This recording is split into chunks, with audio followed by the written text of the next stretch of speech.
दिल के फफूले जल उठे सीने के दाग से, इस घर को लग गई आग घर के चराग से।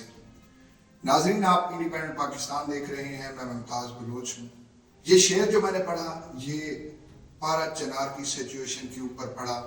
पारा चनार जो कि चनारों से घिरा हुआ जन्नत नज़ीर पाकिस्तान का टुकड़ा है, और वहाँ पे एक खून की होली खेली जा रही है, और खून की इस होली को मजहबी फसादात का रंग दिया गया है कि ये आया लड़ाई जो है ये शिया और सुन्नी फिरका के दरमियान है।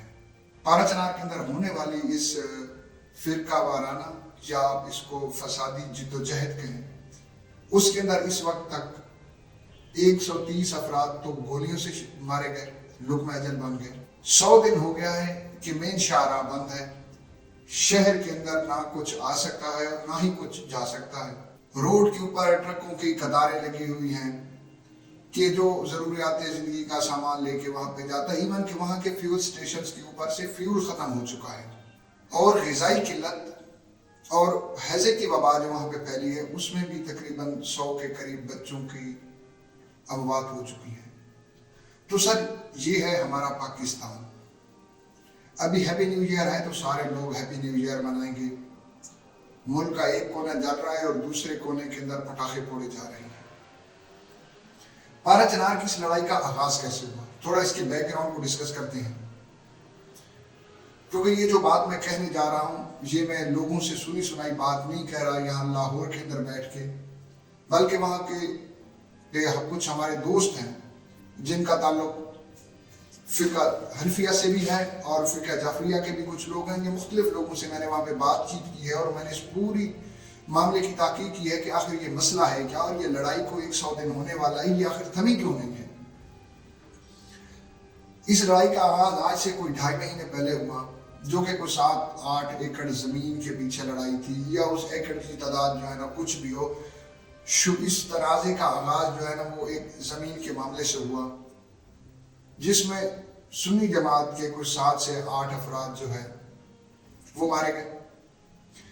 उसके चंद ही दिनों बाद एक कन्वाय जो कि पेशावर से पारा चनार जा रहा था, उसमें अहले तशय्यो के लोग थे, सुन्नी ग्रुप की तरफ से वहां पे जो उन पे फायरिंग की गई, उसके अंदर 80 लोग मारे गए। उनमें औरतें, उनमें बच्चे और उनमें नौजवान बुजुर्ग शामिल थे। अब यहाँ पे जो है ना एक बहुत बड़ा सवाल है कि वो कन्वाय जो जा रही थी, उसके आगे भी आर्मी की गाड़ी, पीछे भी आर्मी की गाड़ी, क्योंकि कुछ ऐसे इलाके जहाँ पे खतरा होता है कि यहाँ से एक जगह से दूसरी जगह जाने में दरमियान में कोई वारदात का या कोई टेररिस्ट एक्टिविटी का खतरा होता है। वो उससे खासतौर पे जो पारा चनार का इलाका या पूरा एजेंसी है, वो तो वैसे भी ज़्यादातर आर्मी के कंट्रोल में है। तो 80 लोग मारे गए। यहाँ पे भी फोर्सेस के ऊपर एक सवाल उठता है कि जब ये कन्वाई की हिफाजत में जा रहे थे तो ये जिम्मेदारी तो इनकी थी ना, उनकी हिफाजत करना। देखो, चाहे वो सुन्नी हो, चाहे वो शिया हो, या कोई मुसलमान हो, इन सब चीजों से आप बालातर होकर देखें ना, तो इंसानियत का क्या तकाजा है। ये जो लोग अभी, चाहे वो शिया से हो चाहे वो सुन्नी से हो, ये जो लड़ाई करके लोगों को मारे, लेकिन खुदा ने कुरान के अंदर तो इसका फैसला कुछ और ही किया है कि जिसने एक इंसान को कत्ल किया, वहां पे मुसलमान या काफिर मुनाफिक किसी की बात नहीं की। वहां पे जिसने एक इंसान को कत्ल किया, गोया उसने पूरी इंसानियत कत्ल की, ये कुरान कहता है। और फिर अब उनसे जब मैंने बात की दोस्तों से कि मैंने कहा कि 100 दिन होने वाला है, तो ये आखिर मामला थम क्यों नहीं रहा, तो उन्होंने कहा कि हमें कोई तीसरी कुव्वत है जो लड़ा रही है। अब तीसरी कुव्वत से आप क्या मुराद लेंगे, तो मैं उसका नाम नहीं लूंगा। वहां के लोग कुछ अर्सा पहले जो पाकिस्तान के हालात हैं वो से भी वाकिफ हैं, क्योंकि पारा चनार को एक साइड पे कटा हुआ हिस्सा है। और एक खौफनाक, इसके अलावा एक दोस्त ने जो एक खौफनाक इंकशाफ किया, उनका ये भी इंकशाफ करना था कि पारा चनार की सरहदें ईरान से नहीं मिलती। ये कोई तारीख का ऐसा है कि मुश्किल औकात में ईरान से भी शिया को इमदाद मिली, जिस तरह सऊदी अरब और दूसरे ममालिक से सुन्नी जमात के लोगों को मिलती है। लेकिन अफगानिस्तान का बॉर्डर जो है वो पारा चनार के साथ लगता है। और उस दोस्त के कहना था कि जो वहाँ पे सुन्नी ग्रुप है, उसको सुन्नी तालिबान ने काफी भारी मिकदार के अंदर उनको असला दिया है, और वो असला इस सारे मामले के अंदर इस्तेमाल होगा। तो ये बड़ी खौफनाक सूरत हाल है। अफगानिस्तान तो नहीं चाहेगा कभी पाकिस्तान में अमन हो। ग्रैंड जर्दा जो बनाया गया, जो मुज़ाकरात का रहा है वहाँ पे अहले तशय्यो के साथ और سنی جماعت کے ساتھ، کیونکہ اس کی دو شرائط اس طرح کی ہے جو جرگہ ماننے کو تیار ہی نہیں ہے. اور جرگہ وہ شرائط کون سی ہے پہلے تو وہ بتا دیتا ہوں. پہلی شرط یہ ہے کہ سارے لوگ اپنے ہتھیار جمع کروا دیں، اور دوسری شرط یہ ہے کہ اگر کسی کے بھی گاؤں میں کوئی مسئلہ بنا تو وہ پورا گاؤں اس کا ذمہ دار ہوگا. تو اب ایک تو یہ گاؤں والی بات میں کسی دوسرے کی ذمہ داری کوئی لینے کو تیار نہیں ہے. اور جو پہلا پوائنٹ ہے اس کو تو ویسے نہیں مان رہے وہ تو، کیونکہ اس علاقے کی ایک تاریخ ہے تو پشتون نا، چاہے وہ شیعہ ہیں سنی ہیں، ٹھیک ہے، تو اس علاقے کی ایک تاریخ ہے. وہ لوگ کہتے ہیں کہ ہتھیار جو ہے وہ ہمارا زیور ہے. اور اسلامی تاریخ کے اندر چلے جائیں اور اس کے اندر بھی دیکھیں تو ہتھیار کو بہت اہمیت دی گئی ہے. تو وہ لوگ ہتھیار بھی دینے کو تیار نہیں ہے. لیکن اس وقت سوالیہ نشان ایک تو حکومت پہ ہے. موجودہ حکومت کا سیٹ اپ جو ہے وہ تو کہتا ہے کہ سب کچھ ہی پی ٹی آئی نے کیا ہے. اگر یہ میں حقیقت بتا رہا ہوں، اگر کوئی ان کو کہے نا جو آج کل خاص طور پہ نون لیگ کے وزراء کی حالت ہے کہ جی آج ٹھنڈ بہت ہو رہی ہے، تو وہ کہے گا یہ پی ٹی آئی والوں کی وجہ سے ہو رہی ہے، یا کوئی نہ کوئی اس کی کڑی پی ٹی آئی کے ساتھ جوڑے گا. وہ علاقہ آرمی کے اندر ہے. دیکھیے ہماری فوج جو ہے دنیا کی بہترین افواج کے اندر ہے، جو سرحد پار جا کے افغانستان میں بھی حملہ کر سکتی ہے اور ضرورت وقت حملہ بھی کرتی ہے. سیاچین میں بھی چلی جاتی ہے، بھارت کے ساتھ بھی ٹاکرا دیتی ہے، اور دنیا کا کوئی بھی ملک جو ان کو للکارے گا وہ ان کو جواب دینے کی ہمت رکھتی ہے. تو یہ چھوٹے سے ٹکڑے کے اندر عمل کیوں نہیں آ رہا جو کہ آلریڈی ان کے کنٹرول میں ہے.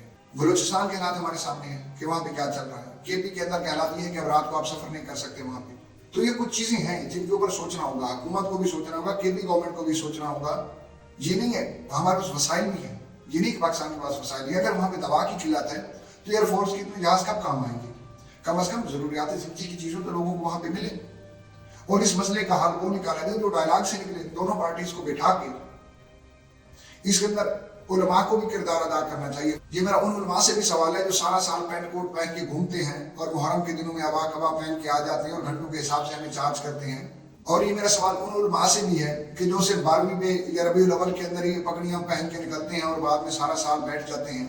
یہ جو ذمہ داران ہیں جو دونوں فرقوں کے علماء ہیں ان کو بھی اس کے اندر ایک اہم کردار ادا کرنا چاہیے. اللہ نہ کرے یہ فرقہ واریت کی آگ اگر جل گئی، جس طرح پورے کراچی کے اندر حالات خراب ہیں، عباس ٹاؤن کے اندر ایون پولیس نے شیلنگ بھی کی.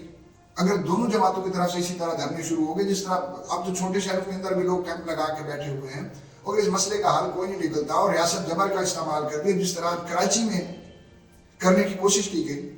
اللہ نہ کرے یہ پورے ملک کو اپنی آگ میں لے سکتا ہے. تو اس کے اندر تمام ذمہ داران کو سوچنا ہوگا. ہمارے اندر وہ سکت نہیں ہے کہ ہم 1971 کے نقشے پہ چلے جائیں، بلکہ سب لوگوں کو بٹھا کے اور ذمہ داروں کا تعین کرنا ہوگا کہ آخرکار اس کا ذمہ دار کون ہے. شدید سردی ہے پارا چنار کے اندر، آپ خود اندازہ لگا لیں. جو پنجاب میں لوگ رہ رہے ہیں، حالانکہ پنجاب میں قدر کم سردی ہوتی ہے، شدید سردی ہے اور لوگوں کے بچے بھوک سے بلک رہے ہیں، غذائی قلت اور دوائیں کی وجہ سے ان کی موت ہو رہی ہے. تو اس کا کون ذمہ دار ہے؟ کیا وہ اس چیز کا الزام اپنی ریاست کے اوپر نہیں رکھیں گے؟ حالات تو خراب تھے، ہیلی کاپٹر کے ذریعے تو سامان آ سکتا تھا، زمینی راستہ بند تھا، فضائی راستہ تو نہیں بند تھا. تو یہ جو کچھ ذمہ داران ہیں اس کے، ان سب کو سوچنا ہوگا، اس معاملے کا حل نکالنا ہوگا. اگر ساری توجہ پی ٹی آئی کی طرف ہی رکھی گئی، حکومت کی اور باقی جو کچھ ذمہ داران ہیں، تو پھر اس طرح کے مسائل جنم لیں گے اور وہ پاکستان کے لیے، پاکستان کی سالمیت کے لیے، اس کی ترقی کے لیے وہ صحیح نہیں ہے. ملتے ہیں نیکسٹ ویڈیو میں، تب تک کے لیے اللہ نگہبان. انڈیپینڈنٹ پاکستان کی ویڈیوز دیکھنے کے لیے ہمارے چینل کو سبسکرائب کریں، بیل آئیکن کو بھی لازمی دبائیں تاکہ ہماری آنے والی ویڈیوز سے آپ باخبر رہ سکیں.